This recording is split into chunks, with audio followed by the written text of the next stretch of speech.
It was her towel, Harper peeking out from behind its weight, bracing herself against the next thing that wanted to hurt her. Understandable. She was a MacLain. Shit happened to that family.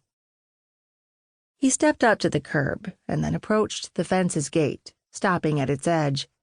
They were estranged. He wasn't sure what the protocol was for ex-lovers who pretended each other didn't exist. Should he approach or wait for permission? "I'm here to bring you to the precinct." He waited to see if she'd invite him into the yard. Instead, she peered at him, a delicate frown marring her brow. "Unless you've changed your mind." Did he sound too eager? Because he was. Her frown deepened, but he felt too strongly about this to back off. "Change your mind, Harper. Please." She scrunched up her face and closed her eyes. "Stop it, Lucas. We've been over this a million times." "But no." When she opened her eyes again, her gaze revealed fear and determination, and anger. "Say another word and I'll call a cab." Breathy, shaking with emotion, his Harper was freaked. "Does Dane know you're here?" "He doesn't know about the meeting. The lieutenant wanted as few people involved as possible." Harper's back straightened. Her eyes flashed with umbrage. "Joe killed Dane's wife.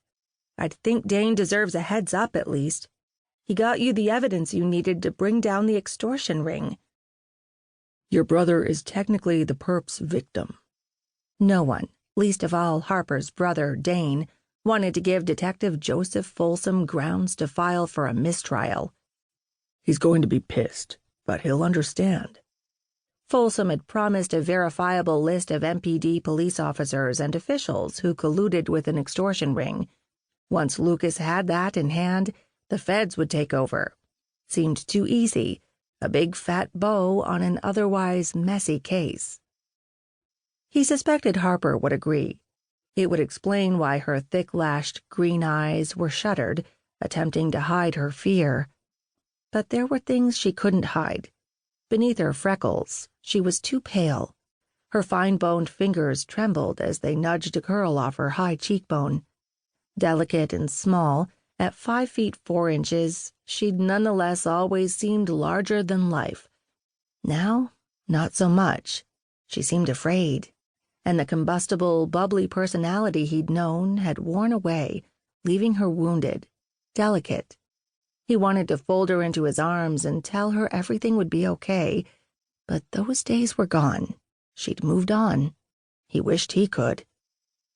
His hands clutched at the white picket fence gate until the wood cut into his palms. The sun was baking him, causing him to sweat. She still hadn't invited him into her yard, still had difficulty looking him in the eye. Damn, this shouldn't be happening. The lieutenant never should have asked Harper to meet with the perp, and stubborn, brave Harper never should have agreed. Last night he'd called her, demanded she not go. A year ago she would have listened, trusted his advice, but that was before she'd left him with a hug, explaining she wanted marriage, kids, and a happily ever after, knowing fully well that was not a future Lucas could sign on to.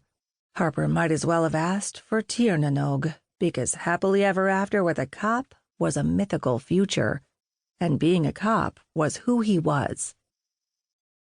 "You didn't have to come," she said. What she was really saying was she wished he hadn't. Well, tough. "I saw your brother this morning," he said. "We had coffee.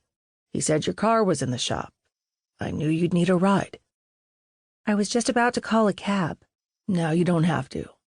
He tapped the top of the white picket fence, a subtle reminder that it and 20 feet of white petunia-edged walkway stood between them, that she needed to stand so they could head out, or she had to invite him in to join her in the shade. Harper ignored his hint. "Why is my brother talking to you about me?"